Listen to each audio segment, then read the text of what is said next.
Next up, we have with us a special guest from San Diego, Eddie Reynoso. Eddie is the Executive Director of the Equality Business Alliance, an LGBTQ chamber and visitor center in San Diego, California. Eddie is also the owner and publisher of LGBTQ San Diego County News, one of the last print newspapers in California. He's also the proud fur daddy. Isn't it fur daddy or daddy to a fur baby? Anyway, fur daddy to Cookie, a pit bull that rescued him in 2017. Eddie comes to us directly from a trip to the Republic of Malta. I mean, literally, he was just in Malta like a day and a half ago. And where he joined the U.S. ambassador and Malta's prime minister in presenting a historic pride flag made by Gilbert Baker to a contingent from Kiev, Ukraine, as part of the International LGBTQ plus Sibling Cities program. The program's aim is to promote peace, LGBTQ plus equality, and friendship throughout business and cultural exchanges. Welcome, Eddie.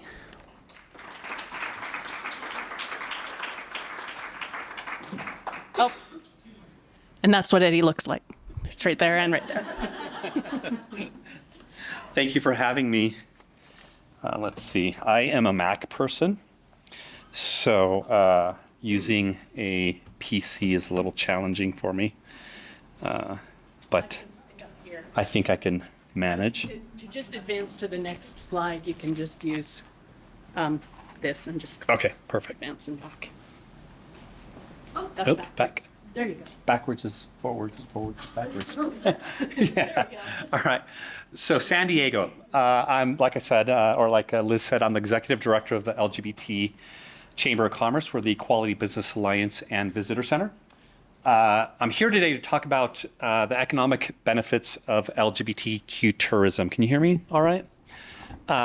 And what that means. Really, basically, it's a more welcoming opportunity, and what that means for small businesses in your area, and how that has impacted our businesses in San Diego. So, a bit of an introduction. I think Liz already went over this. So I'm going to skip over to who we are. The Equality Business Alliance expands and creates social and economic opportunities for the lesbian, gay, bisexual, transgender, queer, and allied community throughout the greater San Diego region. We envision the San Diego region to be the premier destination for corporate investment, talent, and tourism. So it's those last three things, those last 3 or 4 words that are really going to focus on in these slides, right? We started off, however, as an LGBTQ visitor center. Our chamber had been around for about 40 years, and then it slowly just kind of went away. So as our visitor center started to grow, we started taking on more services that a traditional chamber would take on, and eventually we became the de facto chamber there. So through the visitor center, we provide the most trusted and useful resources and information, maps, and local recommendations to visitors. We had an actual storefront with a goal that the visitor center can share San Diego's LGBT-friendly and welcoming brand and image with the world. So how do we accomplish this mission, right? I'm not sure why it's that color, but it's supposed to be rainbow. Certification. Yeah, it's a PC. Yeah. Certification. Does everybody know what certification is? LGBTBE business certification? Anybody have any questions about what that might mean? No? So the National Gay and Lesbian Chamber of Commerce provides a certification course for LGBTQ businesses that are able to apply for this application. It's a certification program that allows you to compete for contracts with government or public corporations. So it kind of gives you a little bit of a step up. It provides some equity. And it makes it allows you to compete where you might not otherwise have that opportunity. We also provide certification for safe spaces. I noticed that the Utah Pride Center and several other organizations here provide certification through the Stonewall Inn initiative. It's a national organization based out of the Stonewall Inn. They provide a very specific Safe Spaces certification program where your business can apply for that. You fill out an application, you go through an interview process, and then they contact you, and then they certify you as an official safe space program, right? Participant. Those safe space programs, a lot of cities are implementing them through their police departments. A lot of chambers are implementing them. We're choosing to support the Stonewall Inn initiative simply because it's a national standard. And what we really want is we want it to be a nationally recognized standard throughout the nation so that, let's say, I don't know, I'm going to say Altoona, New York City, or Altoona, New York, I should say. They might have their idea of what LGBT friendly is, but compared to West Hollywood or San Diego, that's a completely different idea. So the idea behind that is that we have a nationally standardized safe space certification program. We also provide that through education. We have our Business Institute. We do workshops, resources, and events. Advocacy.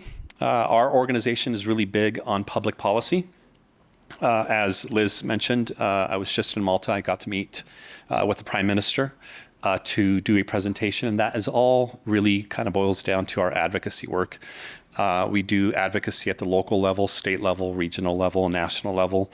At every opportunity, for example, I had a layover, or I missed my connection flight in DC on Monday night, I think it was. Yeah, Monday night. So I had a choice to get rebooked the next morning at 8:30 or 5:30 p.m. I was already in DC, so I said, screw it. I'm just going to stay until the 5:30 meeting. And then I took that extra time to go and meet with my elected officials in DC. It's not something that was planned. I just kind of quickly showed up, but I just made my presence known. For our chamber, that makes a huge, huge difference. And we do this at all sorts from the local level. Let's say your mayor is showing up to speak at a grand opening for a grocery store. Part of my job is to show up at that grocery store and just wave my hand, maybe go up and try to shake his hand, and then get out of there.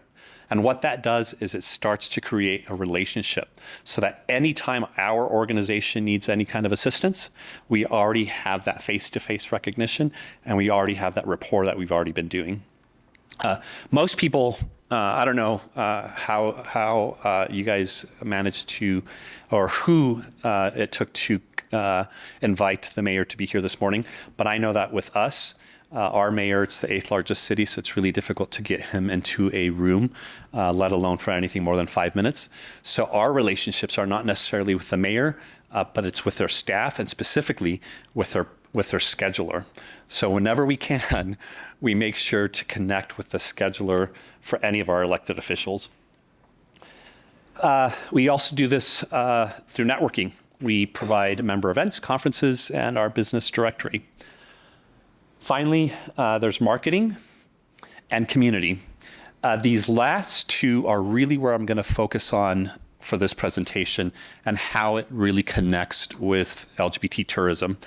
Obviously, marketing, there's promotions, communications, relationships with TV, radio, and print. And then community, there's economic development, which is the ultimate goal of tourism, resources, events, and then placemaking. Placemaking is basically creating maybe rainbow crosswalks, installing a rainbow flagpole on public property, creating parks that are LGBT friendly or spaces that are LGBT friendly. That's how we define placemaking. So through our chamber and our visitor center, we first started out by connecting with programs like Google that allowed us to provide workshops for small businesses. We started off with Google. We then joined Shop Small Saturday, and we started eventually getting to the point where we had to launch a Business Institute. Everything from Facebook 101, Websites 101, pets and service dogs, understanding what the law meant, that this was more geared towards restaurants. But we offer workshops, anything from credit building, how to apply for financing, basic budgeting. You would not believe how many businesses have a difficult time understanding a P&L sheet. And then during COVID, we switched online to Zoom. And then most recently, we started back up our face-to-face workshops. We just got funded. We had been closed for about 3 years, so we were just funded, and this was our first workshop back in town. And that was an active shooter preparedness. And this is a direct result of a active shooting that happened in our city. Just to give you an idea, though, of what we started off in 2015 and 2016 when we first opened our visitor center. At the end of the first year, we had 15,658 visitor engagements. Now, what does that mean? For us, a visitor engagement is how many people walked through the door or how many phone calls we took and engaged people that asked for visitor information. A lot of these phone calls or a lot of these people that were coming in were asking for very basic things like hotels, restaurants, dining. Surprisingly, we also got a lot of people that would call in and ask for the bathhouse information. When we opened, we quickly realized, though, that our gay and lesbian center was taking the brunt of the phone calls. And I'm sure that's the case. Whenever I speak with other chambers and I do this presentation, it's most often the case that your LGBT center is going to be taking the brunt of any kind of tourism questions.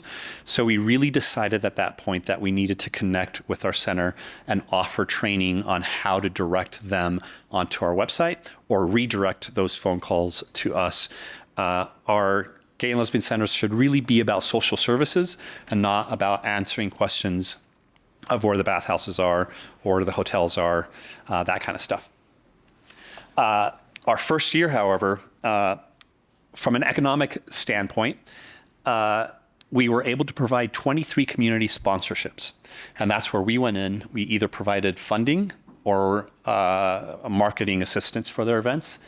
But more importantly, we signed up in the last 2 months of the year with a hotel that gave us a specific link so that anyone, anytime that anyone ever booked a hotel directly through that link, it would get recorded and then we would get a kickback off of that, a percentage of that hotel booking.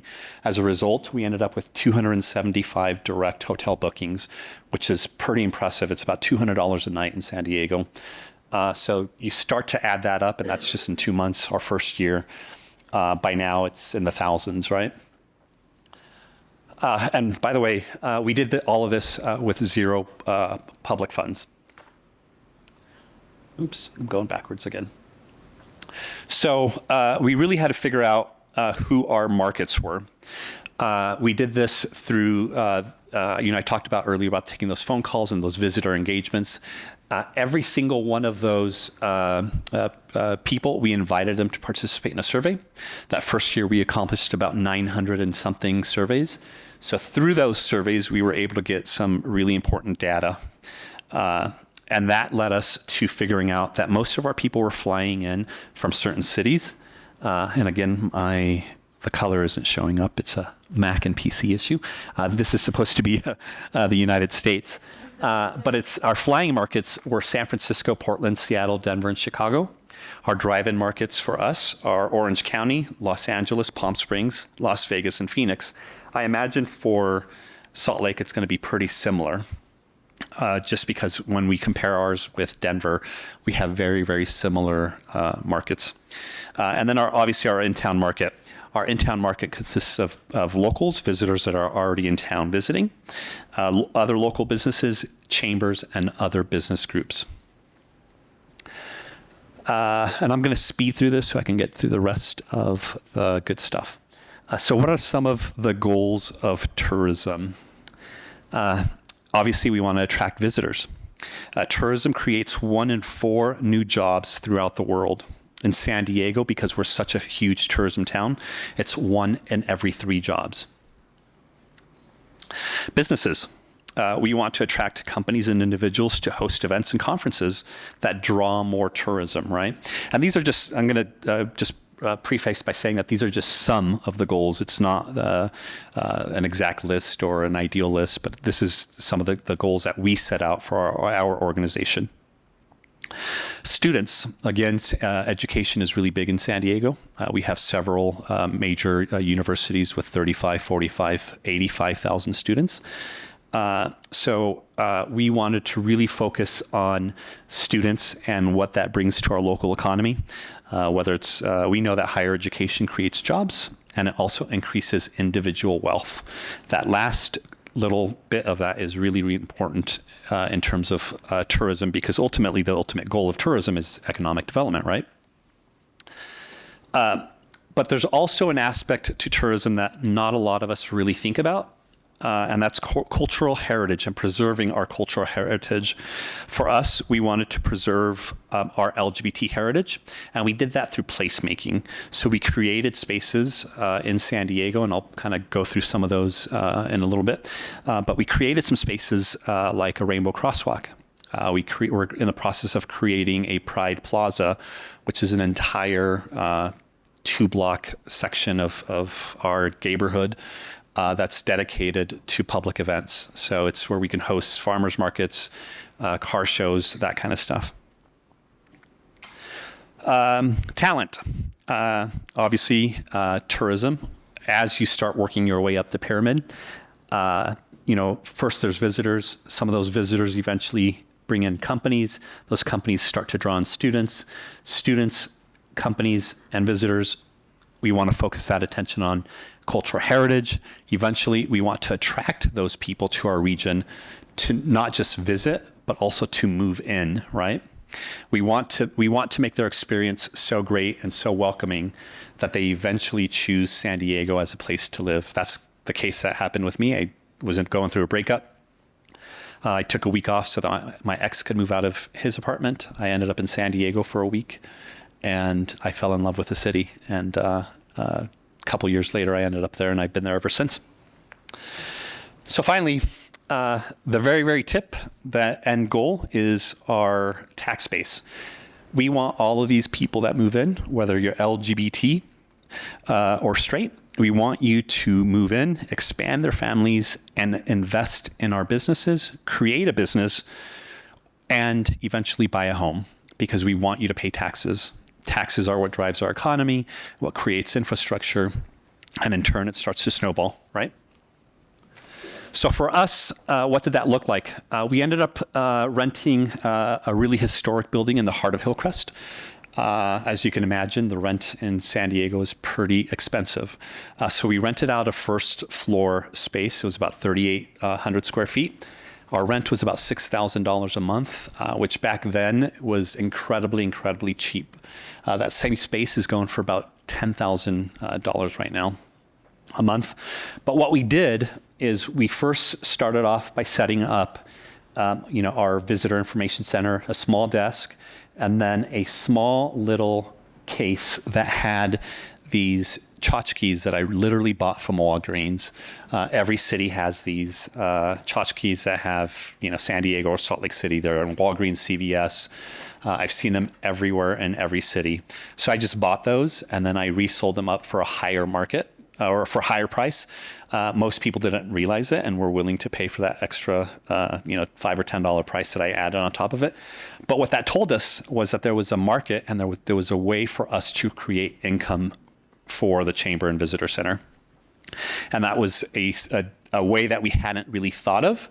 And that's how eventually we ended up in the bigger space. Once we got to the bigger space, we started filling it up.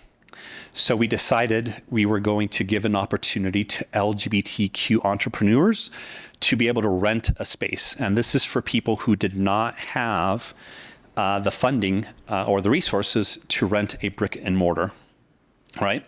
They couldn't afford a storefront on their own. So we decided to create that for them. So we broke up our space into 52 smaller sections that we then rented out. Through those 52, as the space started filling up, we started requiring certain things of them.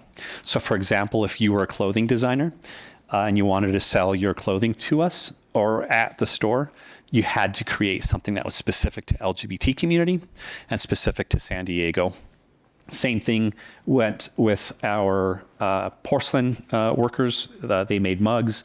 We had people that made cards. They made LGBT cards. Jewelers started making jewelry. A yoga company was making yoga pants. So it just kind of grew from there. Eventually, we filled up this huge 2-story visitor center with retail and our offices, right?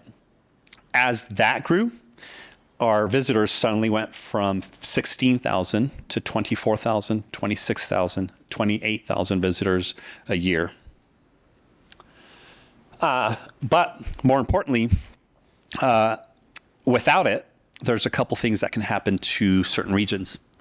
There's obviously an economic benefit that we're seeing through increase of business, increase of visitors. Just to give you some really quick numbers, Pride in San Diego generates about $11 million for our region. It brings in 19,000 out-of-town visitors. And those 19,000 people rent about 11,000 hotel room nights for the weekend. When Texas was considering their bathroom bill, it was estimated that they were going to lose $8.5 billion in economic impact and a loss of 185,000 jobs if they would have implemented that bathroom bill. Once they saw those numbers, that really, really quickly woken them up, and they backtracked on that bill. However, for states that did implement them, specifically like Mike Pence, where he's from, North Carolina, those numbers are pretty significant, and I highlighted some of these. $75 million was the estimated, or is the estimated economic impact of hosting the NCAA Final Four tournament. If you remember North Carolina, they pulled out of that, right? 47% of hotel room or meeting planners said that they would absolutely avoid any state that passes anti-LGBTQ legislation. Those that LGBTQ travel planners or meeting planners, the LGBT Meeting Planners Association collectively, they have a budget of about $300 million, right? So that 47%, if you take that out, that's $150 million that's going to impact one state alone. 1/3 of those meeting planners plan about 6 to 10 meetings throughout the year, throughout the nation, with budgets of $2 million or more. So you can imagine that if you piss one of those people off, that's a lot of money that your region can lose, right? 35% of them have budgets of about $100,000 to $500,000. So the more LGBT-friendly your destination becomes, the more likely you are to draw in some of those economic benefits. For Indiana, when Mike Pence signed some of those really anti-LGBT laws, and then signed wanted to sign an HIV criminalization law and make those laws stricter, they had about 1 billion social media posts that were negative reactions to Indiana, to the tourism sites. And then they had in Atlanta, they had a 5-year economic damage to hotel and industry that was estimated by the Atlanta Chamber of Commerce at $600 million, which is pretty significant.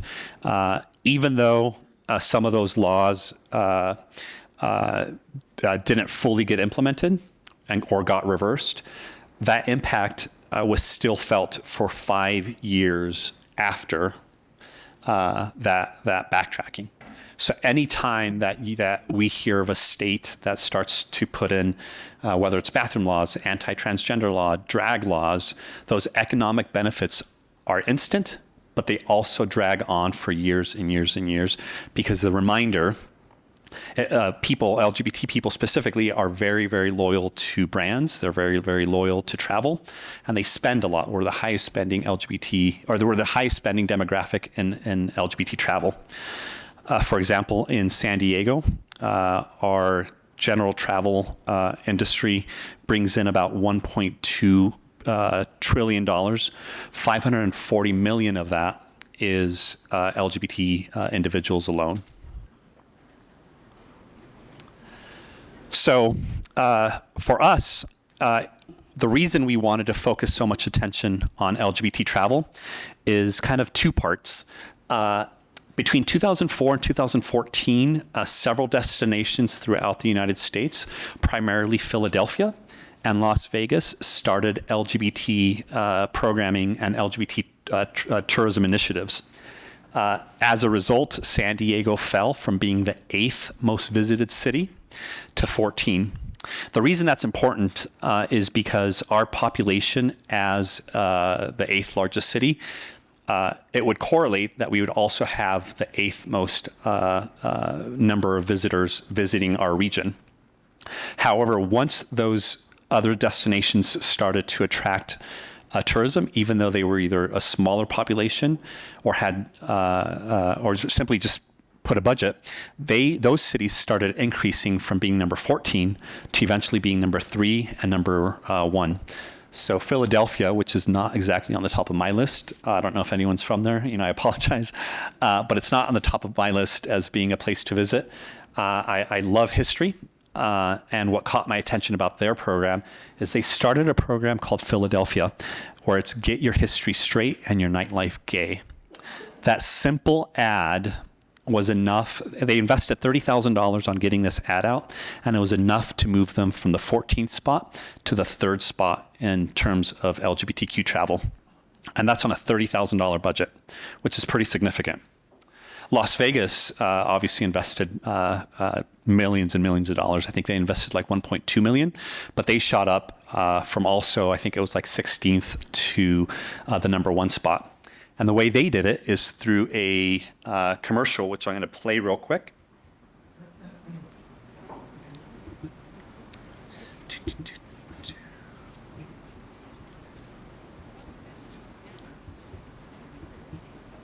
Let's see if I can do that. I was gonna say PC to Mac. I don't. Yeah. Was it just colors on one definitely of your wrong. web pages? Yeah, it's on one of the web pages. Let's get out of the, let's get back to the slides to get out Okay. of the slides. Okay, I'm going to bring it down. why can't I see the mouse now? There it is. Ah, there we go. Okay.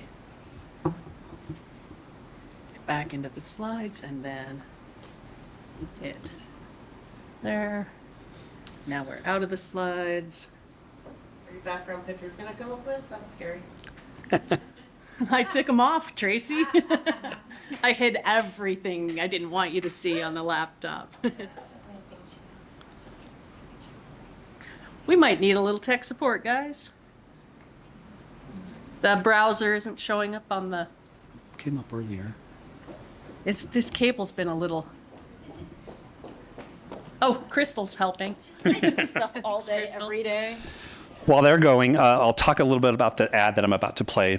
It was an ad that was put out in 2018, but it followed on a series of other advertising.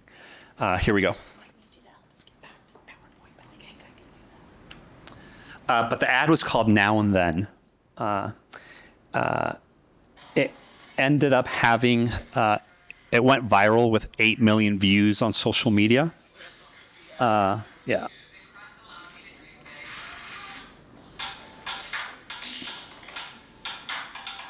Wait for it. Wait for it.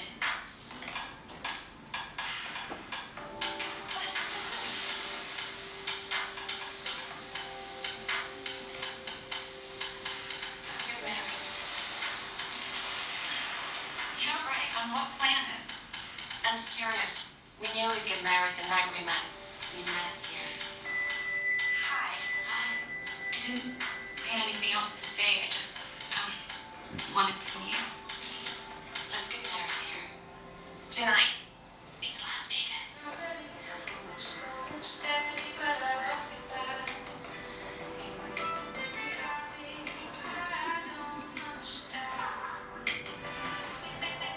do you mean your parents are in front of you?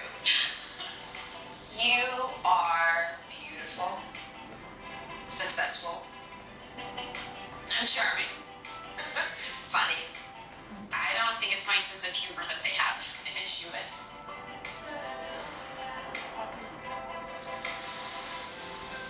can't get married tonight. My parents would never forgive me for getting married without them or for a boy you're getting married to.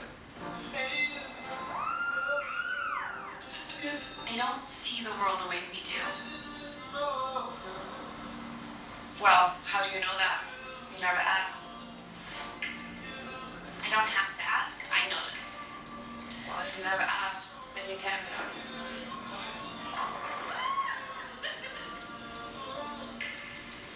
We're going to be together forever. You just met me. Trust me. I know these things. It's a gift. We'll see.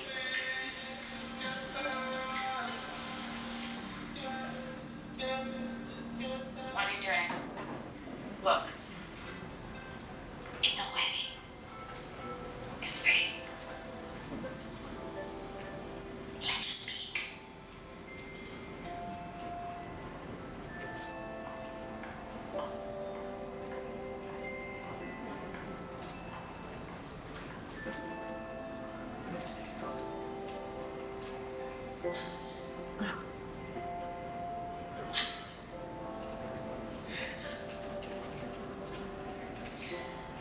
Let's get married. I'm about to get my periods. Calm down.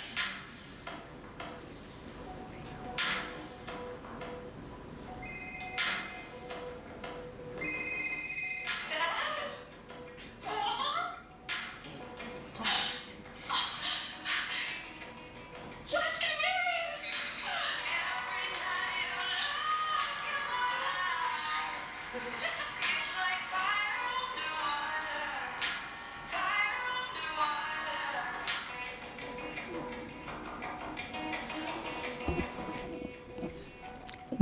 What's interesting about this video is that it's 3 minutes long.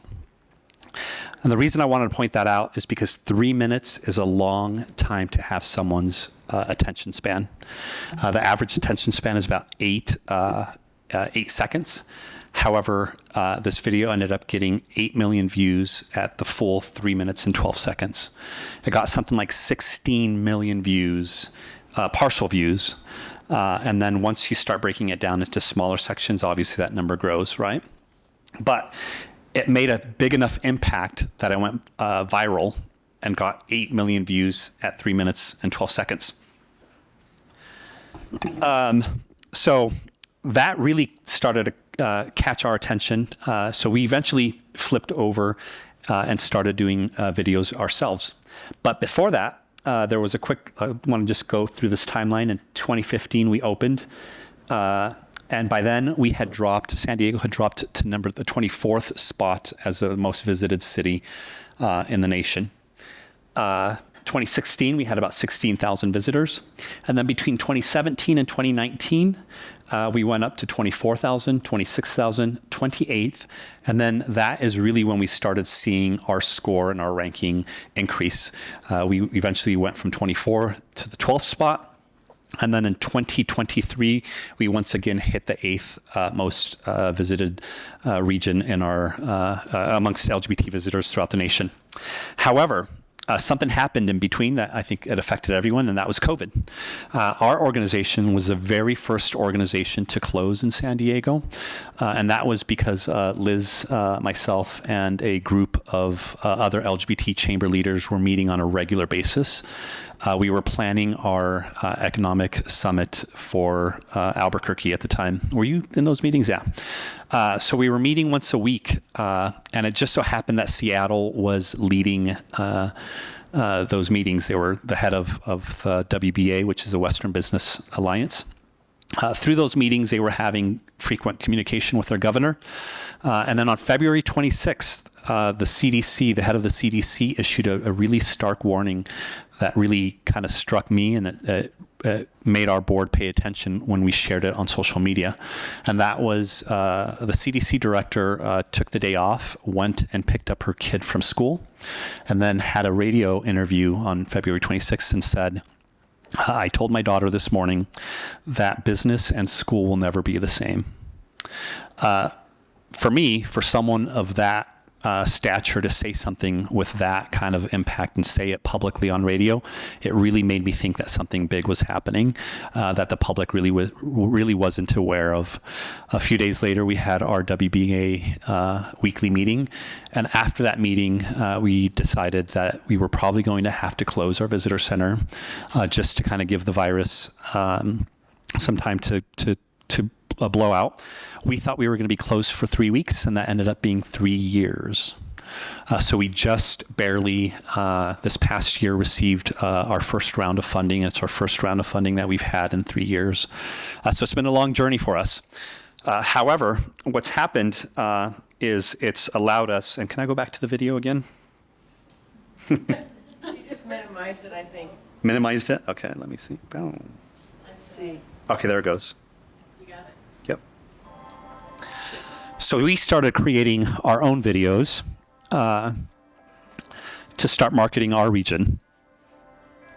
This is through an organization called Fabulous Hillcrest, which is our neighborhood.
This was our first video that we created.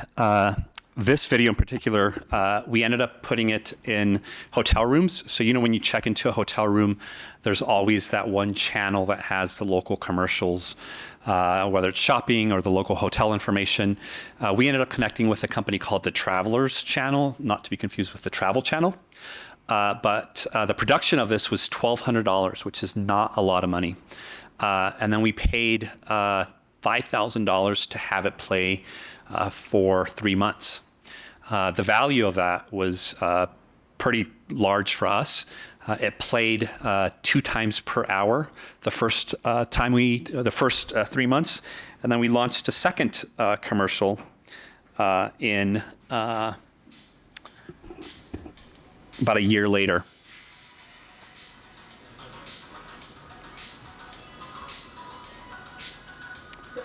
This time around, we ended up using quotes from local media to really promote our region.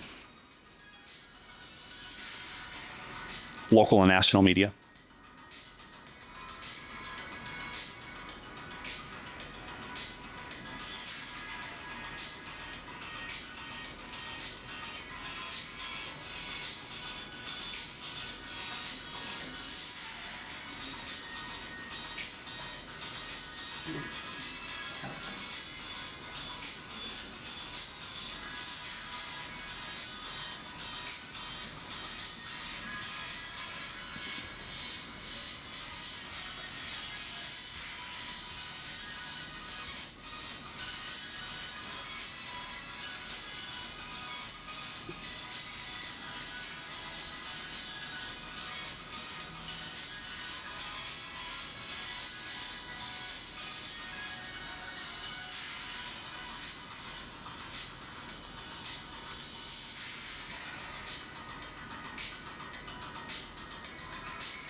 So again, for us, the production value the second time around was only $800. The way we were able to reduce that is simply by reusing footage that we had already recorded. But slowly, we were also able to delete businesses that were no longer in business and add new ones. So how do we pay for this? Each one of those businesses, whether they got a second or 2 seconds, they each paid about $50 to be in the video itself. And then we also created a map, a fold-up brochure, and unfortunately I forgot it in San Diego. But it's basically a tourism brochure like that you would see at a airport or a visitor center. It was $250 to have a picture of your business in it, or $150 just to be listed with a dot. It had about 38 to 42 participating businesses in it. That paid for the printing of the brochures. It also paid for the production and the ad revenue that we would require for the hotels. So eventually it got to the point where the organization was able to make money off of both the commercials and the brochures. But what it means ultimately is really marketing our region as an LGBTQ friendly destination. And then really how that helps our businesses. Most importantly, for our hospitality, hotels, bars, we were able to change our funding levels for the organization, whereas perhaps if you're a janitor or a real estate professional or a financial advisor, you might not need additional marketing for your business. However, this gave us an opportunity to increase our prices for those businesses by $50. So it really wasn't that much of a difference between the chamber dues that a financial planner would make versus a hotel or a restaurant. So that's kind of a little bit of what I wanted to chat about. And then the last thing I wanted to bring up was how we kind of, and I know I'm down to the last 3 or 4 minutes. I wanted to bring up,